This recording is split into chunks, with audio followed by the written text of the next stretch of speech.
El 7 de septiembre de 1945. Berlín. Las calles de la capital destruida del Tercer Reich están llenas de tropas aliadas, pero la atención de todos los presentes está fija en una columna de vehículos soviéticos que avanza lentamente sobre el empedrado. 52 monstruos de acero con una forma de casco jamás vista desfilan frente a las tribunas donde permanecen rígidos generales estadounidenses y británicos. Lo que observan los hace palidecer bajo el bronceado militar. Los tanques IS-3, apodados nariz de lucio, por la característica forma afilada de su parte frontal, producen el efecto de una bomba que estalla, aunque ninguno de ellos haya disparado un solo tiro en combate. Los expertos militares occidentales toman notas febrilmente, intentando distinguir detalles del diseño, comprender los ángulos de inclinación del blindaje y estimar el calibre del cañón. Cada detalle de esta máquina les transmite un mensaje inequívoco: la Unión Soviética ha creado algo que vuelve obsoletos a todos los tanques aliados juntos. Sin embargo, la historia de este tanque no comenzó en el desfile de la victoria, sino un año antes, en una sofocante oficina de diseño donde los ingenieros estudiaban las terribles fotografías de tanques soviéticos destruidos. La batalla de Kursk había terminado. Las tropas soviéticas empujaban al enemigo hacia el oeste, pero el precio de la victoria era demasiado alto. Una comisión especial recorría las unidades del frente registrando los daños en los tanques IS-2. El panorama era desalentador: los cañones alemanes de 88 mm perforaban el blindaje frontal de los tanques pesados soviéticos, convirtiéndolos en ataúdes en llamas para sus tripulaciones. Los diseñadores comprendieron que simplemente aumentar el grosor del blindaje no resolvería el problema. Se necesitaba un enfoque revolucionario, una forma que hiciera rebotar los proyectiles enemigos sin que penetraran el acero. A finales del verano de 1944 comenzó el proyecto denominado Kilovets 1. La tarea principal era crear una forma de casco y torre que ofreciera la máxima resistencia balística con el menor peso posible. La solución fue audaz: una proa de 3 planos con ángulos extremos de inclinación. Una placa frontal de 110 mm formaba una nariz cónica alargada hacia adelante, lo que le dio el apodo de nariz de lucio. Paralelamente se desarrolló una torre completamente nueva, baja, semiesférica y fuertemente inclinada, mucho más difícil de penetrar. En la primavera de 1945 la primera serie experimental salió de fábrica.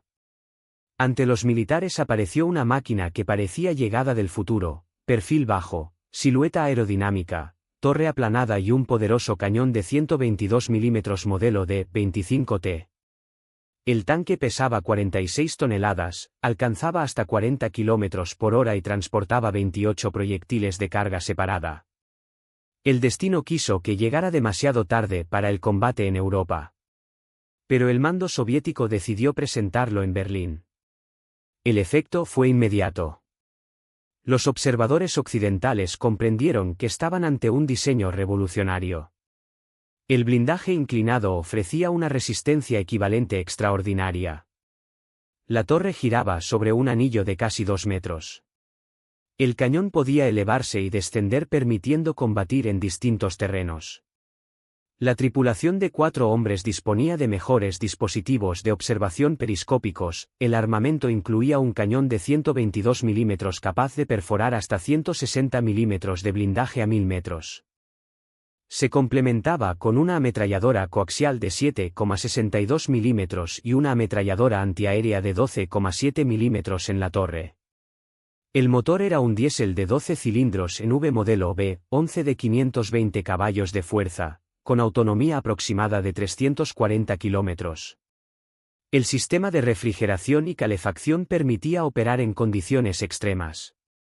Sin embargo, tras su imponente apariencia se ocultaban problemas técnicos que pronto serían investigados por una comisión en 1946, y lo que la comisión reveló obligó a los diseñadores a agarrarse la cabeza.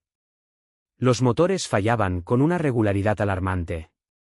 La caja de cambios funcionaba de manera extremadamente poco fiable, y en la zona del compartimento motor-transmisión se detectaban grietas en los elementos blindados del casco que podían provocar consecuencias catastróficas en combate. La causa principal de estos numerosos problemas fue el hecho de que el IS-3 se diseñó en condiciones de guerra. En esencia, seguía siendo un producto de un periodo excepcional. El frente exigía nueva tecnología de inmediato. Los plazos extremadamente estrictos no permitieron realizar una elaboración detallada del proyecto, y físicamente los ingenieros simplemente no lograban llevar todos los conjuntos al nivel necesario de fiabilidad.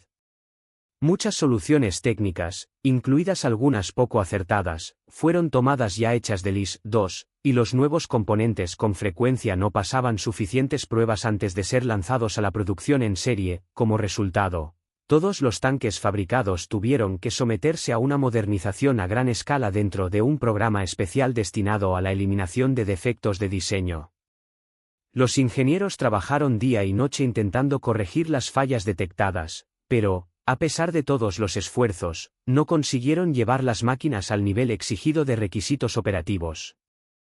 A mediados de 1946 se hizo evidente que continuar la producción del IS-3 en su forma actual no era conveniente, y el tanque fue retirado de la línea de montaje, aunque en total se habían producido más de 2000 ejemplares. No obstante, a pesar de los problemas técnicos, el IS-3 continuó entrando en servicio en los regimientos pesados de tanques y de artillería autopropulsada del ejército soviético, donde se explotaba en paralelo con el IS-2. Los tanquistas aprendieron rápidamente a manejar la técnica caprichosa, y con un mantenimiento competente las máquinas demostraban una fiabilidad aceptable. La principal ventaja seguía siendo la protección incomparable, que hacía al IS-3 prácticamente invulnerable para la mayoría de los medios antitanque de la época. El primer y único empleo en combate del IS-3 dentro de las Fuerzas Armadas soviéticas tuvo lugar en 1956 en Hungría, cuando en el país estalló un levantamiento antisoviético. El mando soviético lanzó fuerzas significativas para sofocar los disturbios, incluyendo unidades equipadas con tanques IS-3.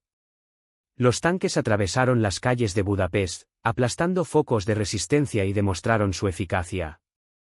Las pérdidas fueron aisladas, lo que confirmaba la efectividad del potente blindaje y del armamento en combates urbanos, donde los tanques eran atacados con lanzagranadas antitanque y piezas ligeras a corta distancia. Los acontecimientos húngaros quedaron como el único episodio de participación del IS-3 en acciones reales bajo banderas soviéticas, pero la historia del tanque no terminó allí. En los años 80 estas máquinas todavía se encontraban en servicio en divisiones de reserva del Distrito Militar de Transbaikalia. La 80ª División de Tanques de Reserva contaba con 270 tanques IS-3M, versión modernizada en la que se habían eliminado parcialmente los defectos de diseño del modelo básico. Estos tanques se almacenaban en caso de una gran guerra y podían ponerse rápidamente en servicio si era necesario reforzar las unidades del frente con blindados pesados. En cuanto a los suministros a los aliados del Pacto de Varsovia, la Unión Soviética mostró una sorprendente parquedad. Solo 2 tanques fueron transferidos a Polonia en 1946 exclusivamente para familiarización con el diseño y formación de instructores. Los polacos utilizaron estas máquinas en desfiles y como vehículos de entrenamiento hasta los años 70. Otro ejemplar fue enviado en 1950 a Checoslovaquia, donde tuvo un destino similar, servicio ceremonial y demostración de las capacidades de la construcción soviética de tanques. Sin embargo, existió un país que recibió el IS-3 en cantidades realmente significativas, y ese país fue Egipto. El Cairo adquirió en total alrededor de 100 máquinas, tanto modificaciones básicas como la versión modernizada IS-3M. La primera partida llegó a finales de los años 50, y el grueso de los tanques fue suministrado entre 1962 y 1967. En muchos casos sustituyeron los motores originales por motores más fiables procedentes de tanques soviéticos capturados, planeando utilizarlos como fuerza de choque frente a Israel.